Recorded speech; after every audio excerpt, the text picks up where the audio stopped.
God created it by hand, from mighty mountains to the raging sea, to every leaf on every single tree. It's in the holy book. Just open up and take a look. It's a story for young and old, the greatest story ever told. So lend an ear and you will hear the greatest story. The greatest story.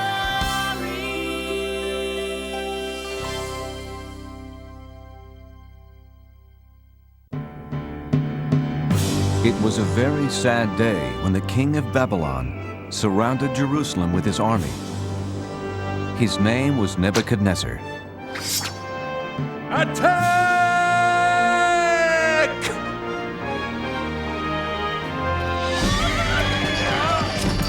The king and his army stole things that belonged to God.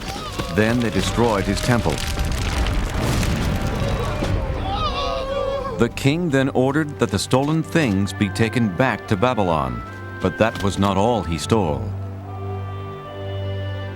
Ashpenaz, take the brightest young men in Jerusalem. They must be very healthy and very smart, so they can work for me in my palace. Don't touch those. They are from the temple. They belong to God. Take everything back to our kingdom.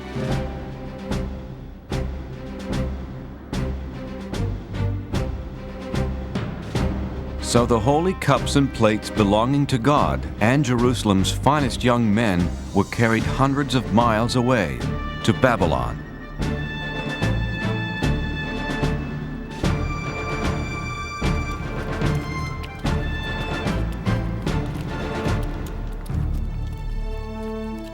Among those taken were Daniel and his friends, Shadrach, Meshach, and Abednego. And even though Daniel and his 3 friends were hundreds of miles away from their home and the house of God, they stayed loyal to God.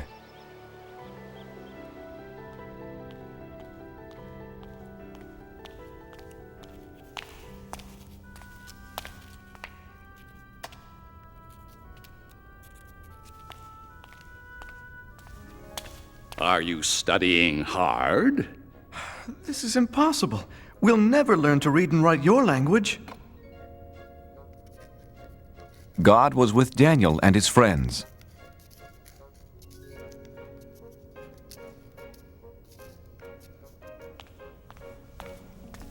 Your language is very interesting, Your Majesty. Teach us more. God gave them more wisdom than the other young students, and they loved him for it. In time, the king saw how the boys were 10 times smarter than all the wizards, magicians, and wise men in Babylon. And God gave Daniel something special: the ability to know and understand dreams. It was a good thing, too. King Nebuchadnezzar began having a strange dream. Arioch! A dream that kept him up night after night. Bring me my best magician, wizard, and wise man. They must tell me what this dream means. Well, what are you waiting for? On my way, O king. Sleep, sleep. I've got to get my sleep. O king, live forever. What do you want to know? Ask any question. We have all the answers. Thank the gods. I have a most important question for you, magician, wizard, and wise man. No, he's the wizard. He's the wise man. He's the magician, O king. Yeah, sure. Whatever. Do you want to know what is colder? Snow or a dog's nose? Or how to turn goat's milk into cloth? Or the number of giants living inside the earth. No, no, no! I have been having a very strange dream night after night.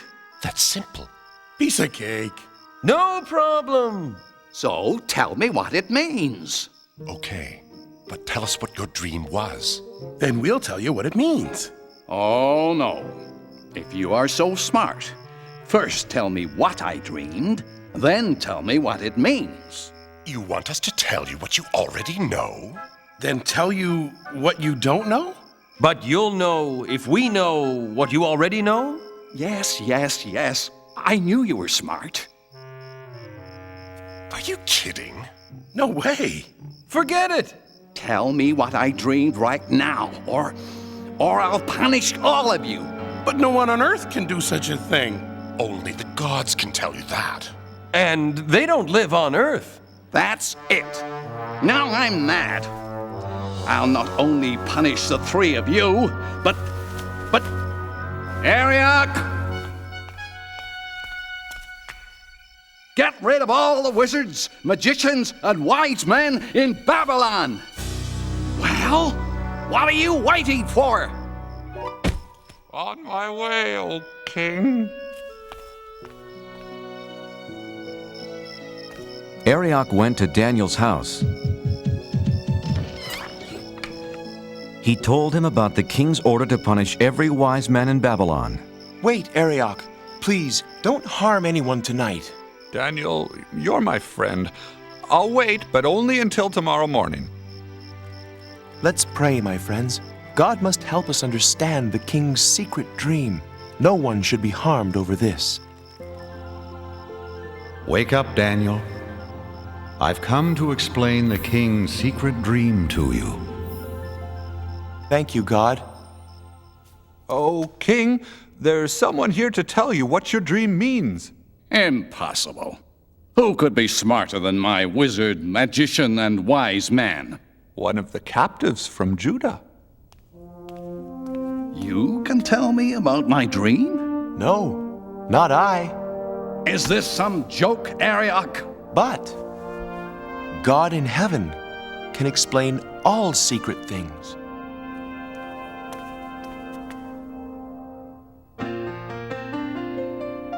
Oh, I know what your dream means.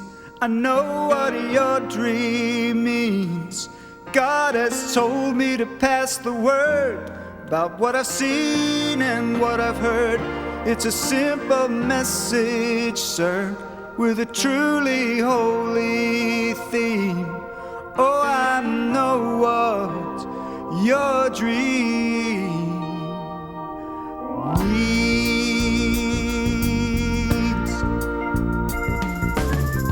Oh, King Nebuchadnezzar, believe me, it's my pleasure to come here to you and shed some light. I've been praying to God, and this may sound awfully odd, but I understand the dream you had last night. Saw a statue with a head of gold. He was bronze and iron with big clay toes, symbolizing kingdoms of this earth. The golden face that I saw shining means down here you're the number one king. I'm giving you the facts for all they're worth. Oh, I know what your dream means. Oh, I know what your dream means. God has told me to pass the word about what I've seen and what I heard. It's a simple message, sir, with a truly holy theme. Oh, I know what your dream means. Now the rock that rolled on down and brought the statue to the ground shows that earthly kingdoms soon will pass. Yeah, the interpretation is that out of all the nations, God's is the kingdom that will last. Oh, I know what your dream means. Oh, I know what your dream means. God has told me to pass the word about what I've seen and what I've heard. It's a simple message, sir, with a truly holy theme. Oh, I know what your dream means. Oh, I know what your dream Oh, I know what your dream means. God has told me to pass the word about what I seen and what I heard. It's a simple message, sir, with a truly holy theme. Oh, I know what your dream means. God has told me, King, what your dream means.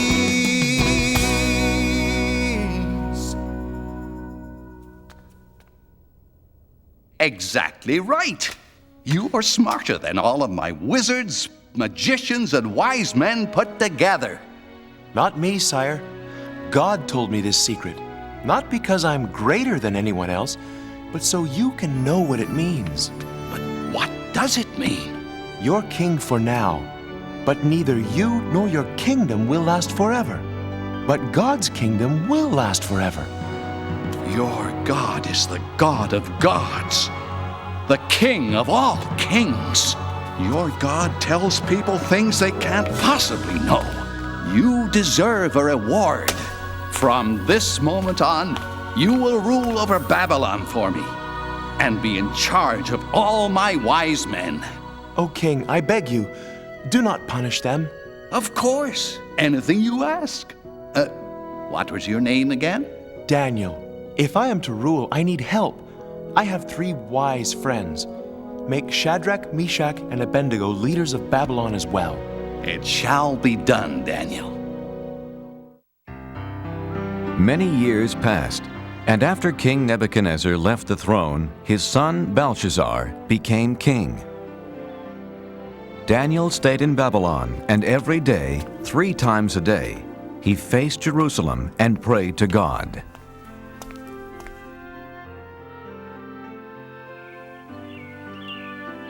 After so many years, Daniel was completely forgotten by the new king, Belshazzar.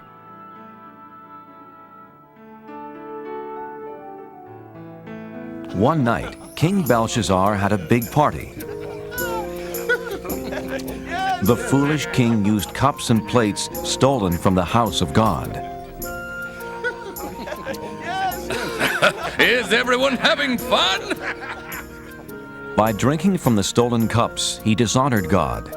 He only believed in false gods made from gold, silver, bronze, iron, wood, and stone. Well, let us thank the gods for this wonderful party.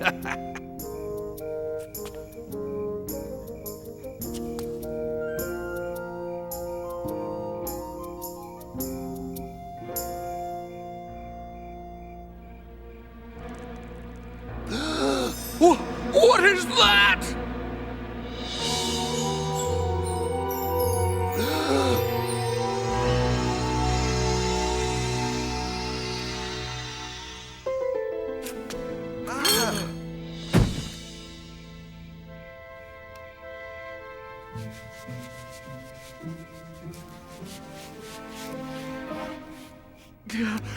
Wizards, magicians, wise men, come here, quickly! What does it say? Read it to me.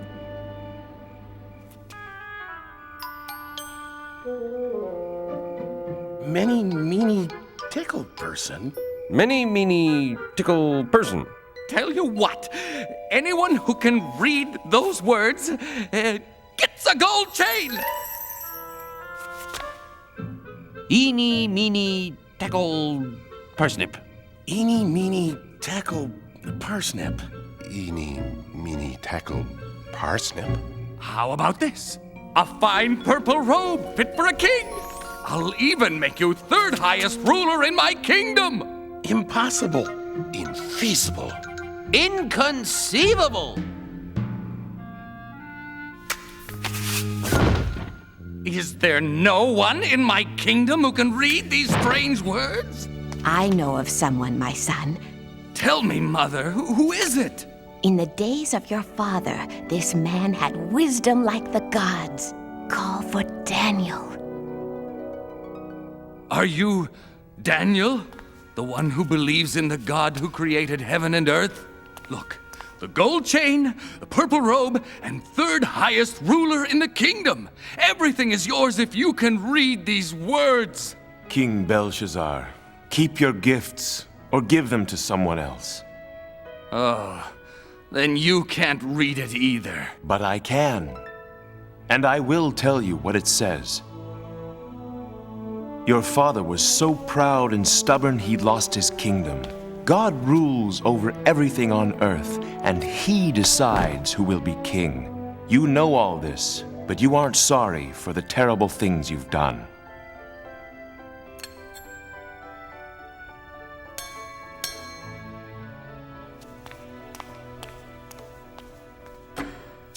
Tonight, you used cups and plates stolen from his temple. You have dishonored God. God himself sent the hand that wrote these words, Mene. God has counted the days until your kingdom will end. Tikal, you are not good enough to be king any longer. Upharsin, your kingdom will be given to some other people. Daniel, I know you speak the truth. King Belshazzar kept his promise and gave Daniel the purple robes and golden chain and made him the third highest ruler in the land. What Daniel said did come true that very night.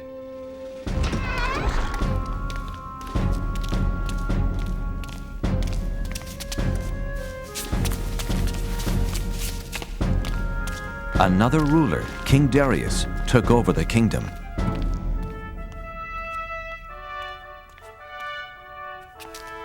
The new king picked 3 men to rule the kingdom. And since God had made Daniel very wise, Daniel was one of the 3. Soon, King Darius saw how Daniel was better than the other 2 men, and he planned to make Daniel the one and only ruler of the land. That made the other 2 men very angry.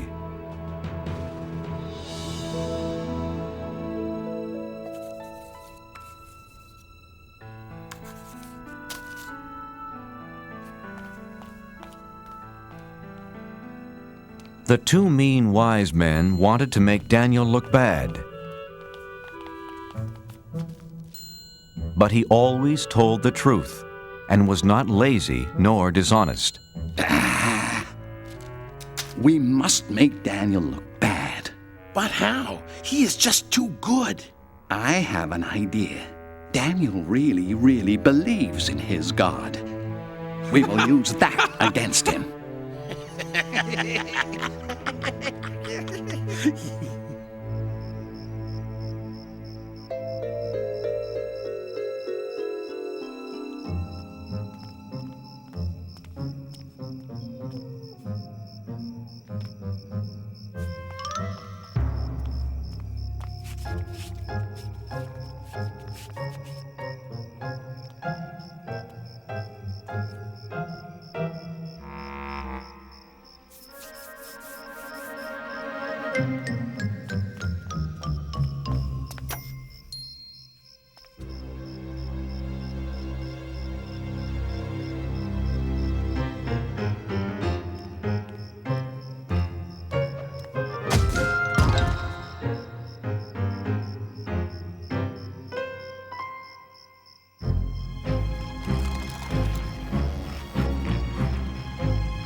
It's me, God.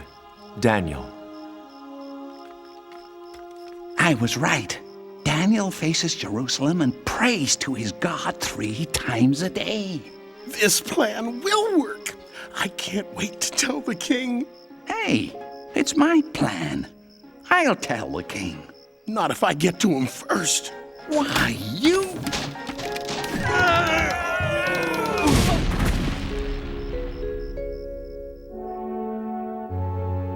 Theirs was a terrible plan to get rid of Daniel.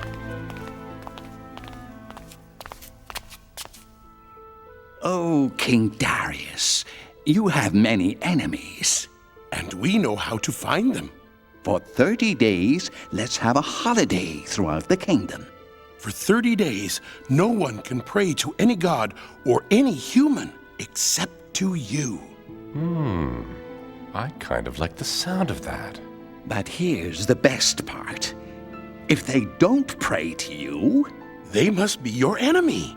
So we throw them into the lion's den. By the gods. I mean by me. I like it. A holiday for 30 days. Yes, a great holiday. A feast like no other. I must tell Daniel.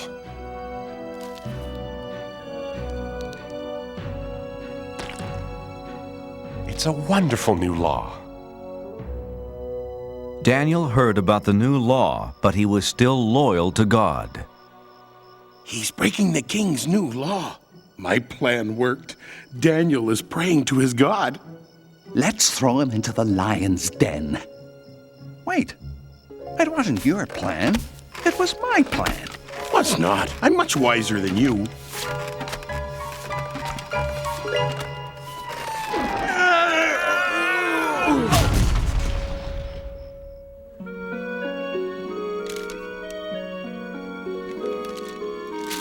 Oh, King Darius, we found someone who doesn't obey your new law. Unbelievable! Who is this terrible person? He is the Israelite, Daniel. No, not him.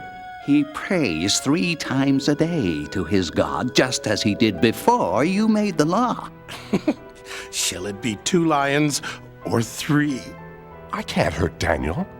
He's a trusted advisor and, more importantly, my friend. But King Darius, as you know... The law says no law given by the king can be changed. Yeah, that's right. That's right. All right. Take Daniel to the lion's den. My dear friend. What have I done?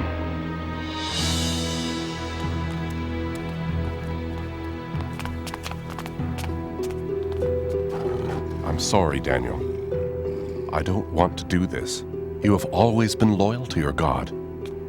Maybe he will save you from the lions. Don't worry. I won't be alone down there.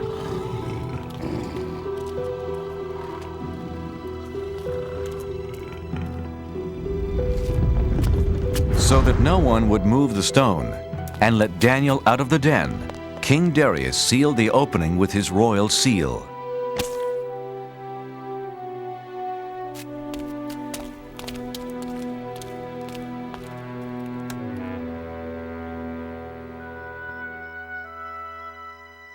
King Darius could not sleep that night. He was very worried about his friend. The next morning, King Darius ran to the lion's den. Oh, Daniel, has your God kept you safe? Open the lion's den!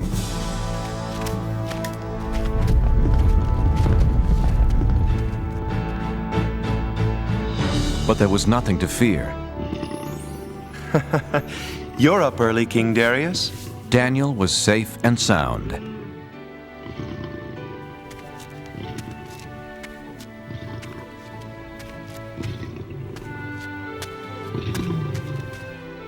I can't believe my eyes. You're okay. When the lions attacked, God saved me. He sent an angel to close their mouths. The lions didn't hurt me. Because God knew I hadn't done anything wrong. And I haven't done anything wrong to you, O King. Daniel, I'm so happy. And you call yourselves wise men? Take them away. That was a terrible plan. Don't look at me, it was your big idea. Was not. Was too. King Darius wrote a letter to everyone in the world. Peace and happiness to all.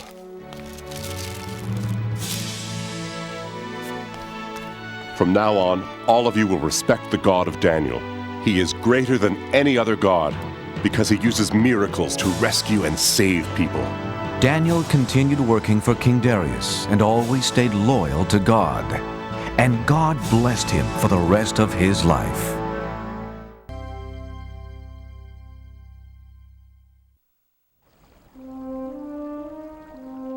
Many years ago, in a land called Egypt, there lived a very mean king. Egyptian kings were called pharaohs.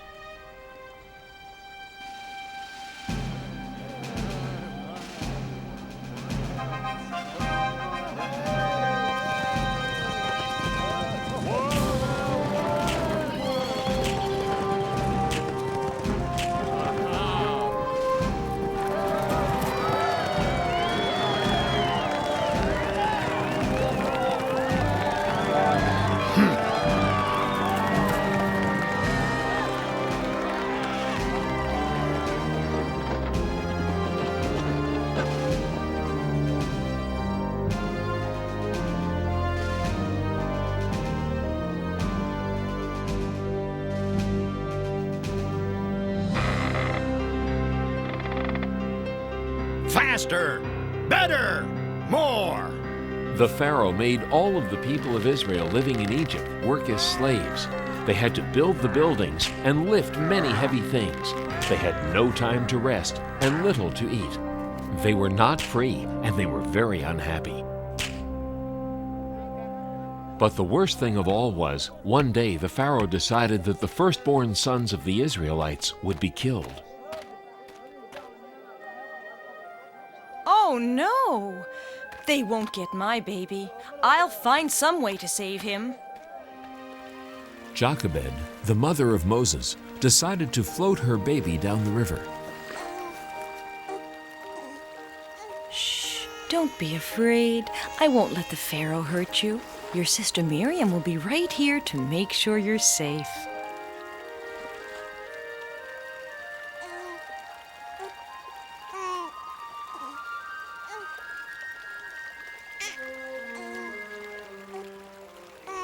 What's that?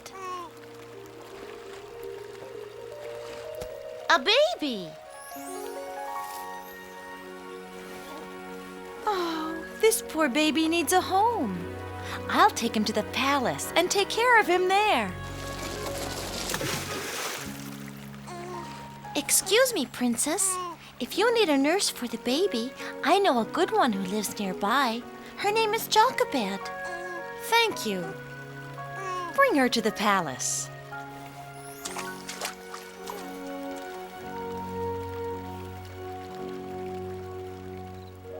They named the baby Moses, and he was raised in the Pharaoh's palace as an Egyptian.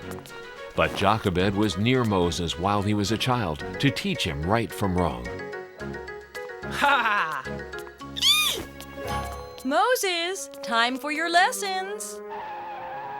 Now, did you do your homework? Sure I did. When I went out this morning, I saw a slave master hitting one of the Israelites. He was wrong, Moses. All people should be treated with respect. And Jochebed taught him that the Israelites in Egypt were unhappy because they were not free. Many years later, when Moses grew up to be a strong young man, he came upon some Egyptians who were treating people very poorly. You're lazy. Get up, and get back to work right now, or else. Leave him alone. You shouldn't treat anyone like that. He deserves it. He's pretending he's hungry and tired because he's too lazy to work. I'm teaching him a lesson about... Leave him alone.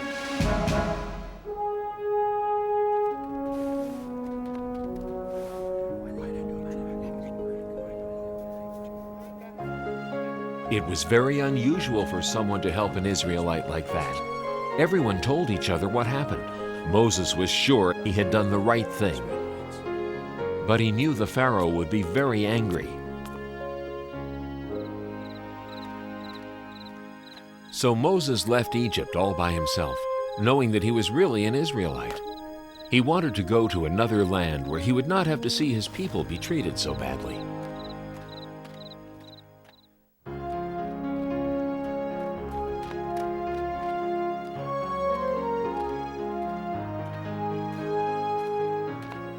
After traveling for 40 days, Moses found himself in the land of Midian.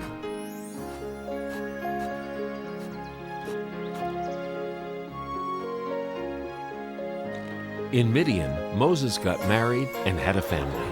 He lived in Midian for so long that he almost forgot about Egypt and about the poor Israelites.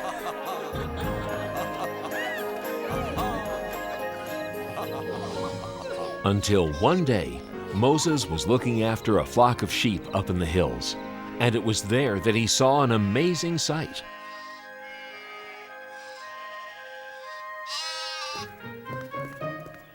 Come here, little guy. I'll get you. Now I've got you. Huh? Moses, come closer. Who's there? God. The Israelites in Egypt are unhappy because they are not free. Go to the Pharaoh and tell him to let my people go. Why have you chosen me? Don't be afraid. I will be with you. But will they believe me? I will give you signs to show the people that I am with you. Throw your staff on the ground. Now reach down and pick it up by the tail.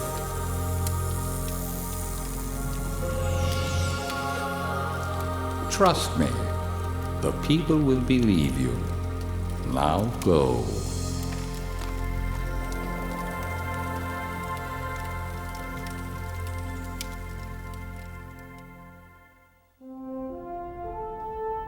And so Moses returned to Egypt to do what God said.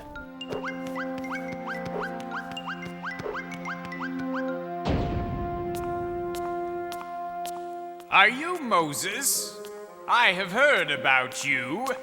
What are you doing back here after all these years? I am here because God sent me. He wants you to free the people of Israel. Oh, he does he? Too bad for him. Who is this God, anyway? I've never heard of him. Have you? No, sir, your most royal, wonderful highness. Well then, this God of yours must not exist, right? Yes, your most royal, wonderful highness. Right. You there, come here. We're too nice to the Israelites. After all, they have a big, strong God on their side. Tell my slave masters not to give them any more straw for the bricks they make. From now on, they have to find their own straw. Yes, your most royal, wonderful. I said go! Ha! Don't try and tell me what to do. I'm the Pharaoh. It's time for your bath, your royal highness. I won't give up that easily.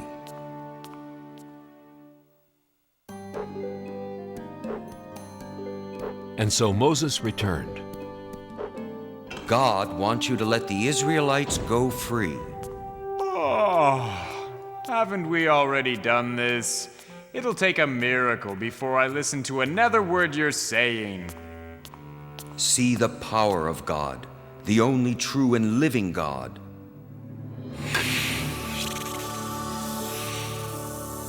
Oh!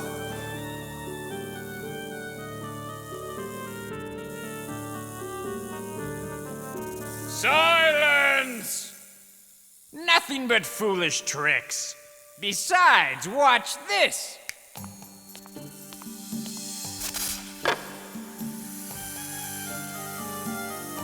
Think twice before you try to trick me again. I am not trying to trick you. I am warning you. God can perform many miracles.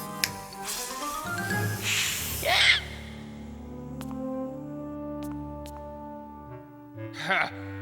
That proves nothing. Get out of my sight. I'll be back.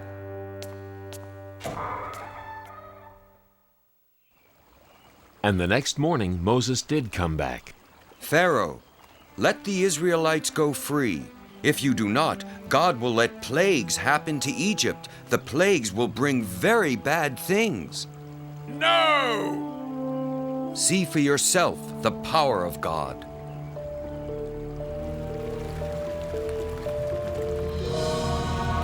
It is blood. Just another magic trick. Ugh. Go away.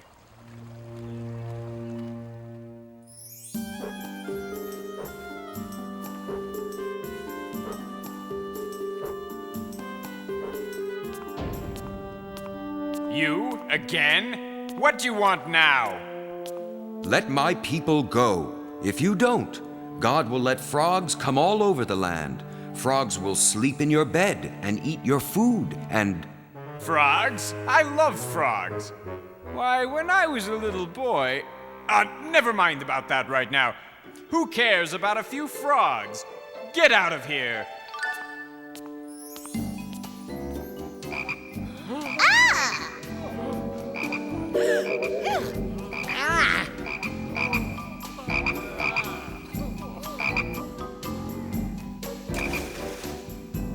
Find Moses and bring him to me. Now. You, make the frogs go away. Do you promise to let the Israelites go free? Yes, yes, just get rid of these pesky things.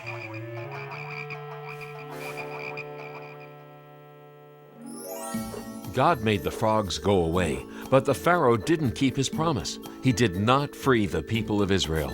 So God allowed more plagues to happen in Egypt. God let lots and lots of gnats come to Egypt. They flew everywhere.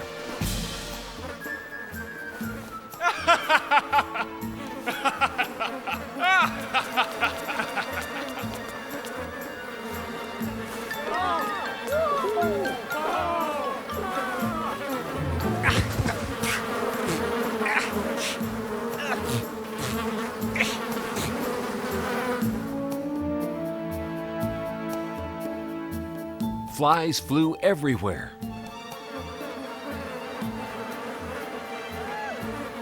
But the Pharaoh still wouldn't let the Israelites go, so the animals got very sick.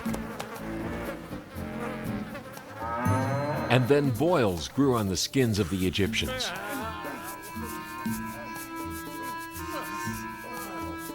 And terrible hail fell down from the skies.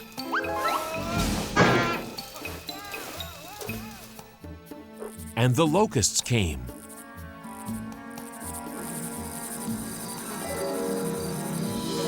And ate their clothes. Next, everything was as dark as night for 3 whole days. Each time a plague happened to Egypt, the Pharaoh promised to let the people of Israel go free. But each time he changed his mind and broke his promise. Now will you let the people of Israel leave? No, I will not. I've tried to warn you, but you won't listen. Please hear me now, or you'll be very sorry. The last plague will be the worst. The firstborn sons of the Egyptians will die.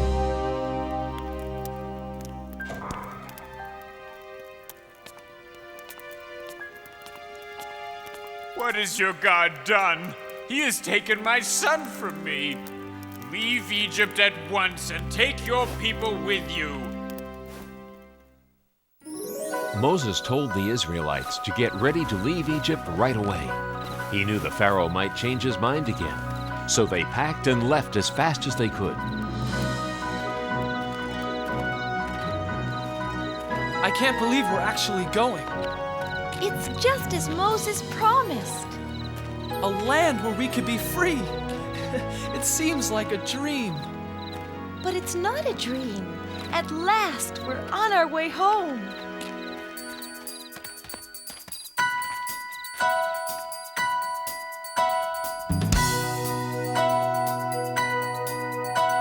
Single file for a while, then scatter to and fro. Trusting Moses knows his way, singing as we go. Mighty Moses and the Israelites, thousands of sandals in the sand. Mighty Moses, what an amazing sight, leading us on to the promised land. The day has dawned to journey on to a brand new place. A fire will light our way by night, a cloud will guide by day. Mighty Moses and the Israelites, thousands of sandals in the sand. Mighty Moses, what an amazing sight, leading us on to the promised land.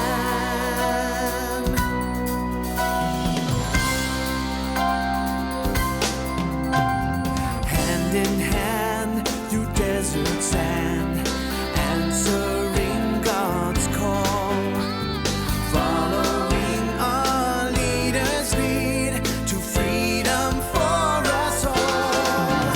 Mighty Moses and the Israelites, thousands of sandals in the sand. Mighty Moses,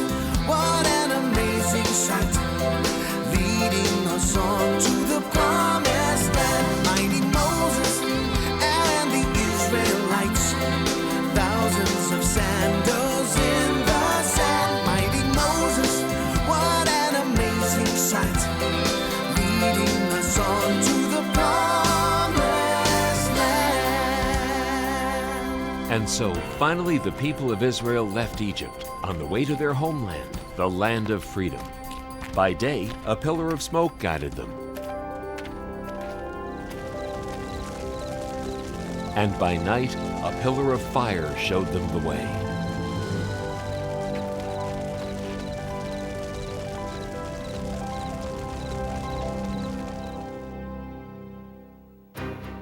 But back at the palace, the Pharaoh had changed his mind again.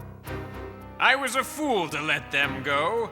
Who will build our pyramids and grow our food and fan me when it is warm? We must get the Israelites back. Call my chariot. In the meantime, the Israelites had reached the Red Sea.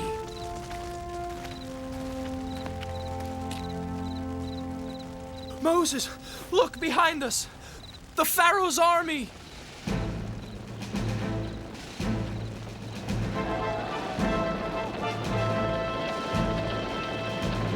They'll be here soon! Oh no! Moses, what have you done to us? We would have been better off living unhappily in Egypt rather than dying here in the desert. Don't be afraid. God will protect us. Don't hurry, Moses. Rest tonight. Tomorrow morning, raise your hand and stretch out your staff over the sea. It will part, and you will be able to go through on dry land.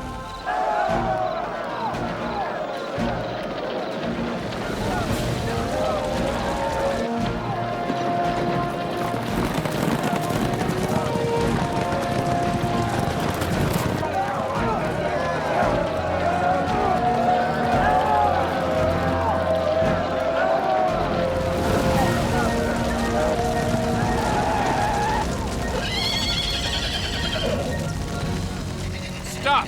We will stay here till morning. Then we'll recapture them. And when morning came, Moses stood by the sea and waved his hand over the waters.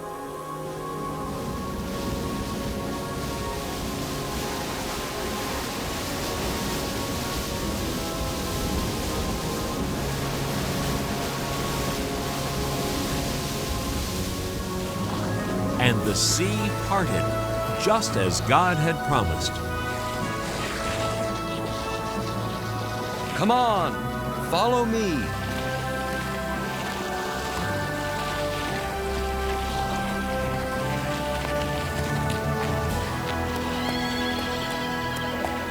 After them!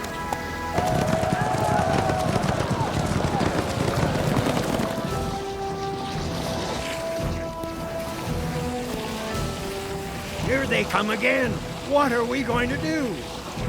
Just wait. Then the sea fell upon the Egyptian army and stopped them. Thank you, God, for saving us. The Israelites passed through the Sinai Desert on their way to the land of Israel.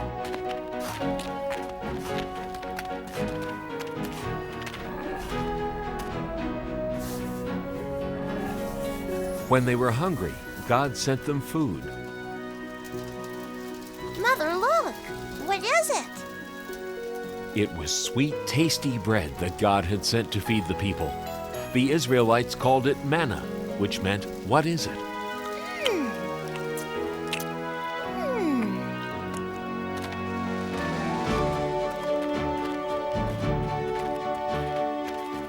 When the Israelites were thirsty, God sent them water.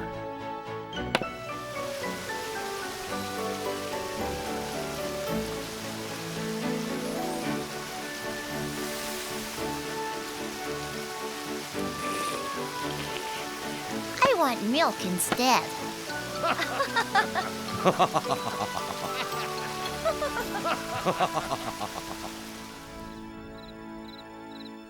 When the Israelites reached Mount Sinai in the middle of the desert, they set up camp near the foot of the mountain. It was time for God to give the people His laws.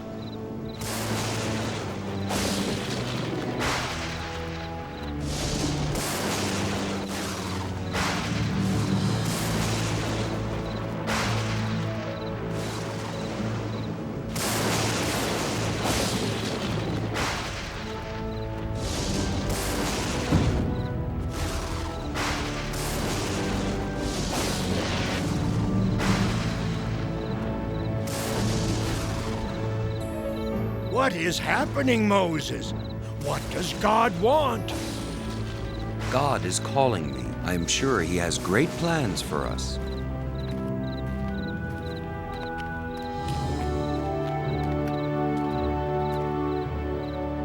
I must go ahead. And Moses climbed to the top of the mountain. I am ready for you. I have rules that I want to give the people of Israel. If they follow them, I will protect the people. Chisel out 2 stones and I will write them down. Always respect your father and mother. Do not kill anybody. Do not steal anything. God gave many other laws. He also told Moses how to build the home of worship where the Israelites would pray to God. God also told Moses that everybody should rest on the 7th day, just like He did when He created the world.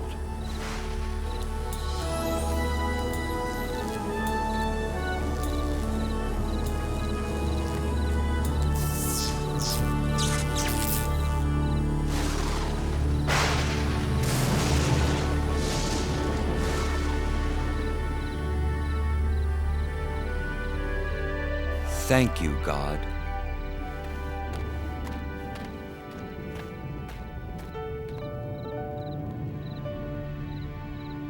And this is how Moses led the people of Israel back to their homeland with the power of God and His sacred laws. These laws are called the 10 Commandments. Throughout the long journey, God helped Moses guide the Israelites home.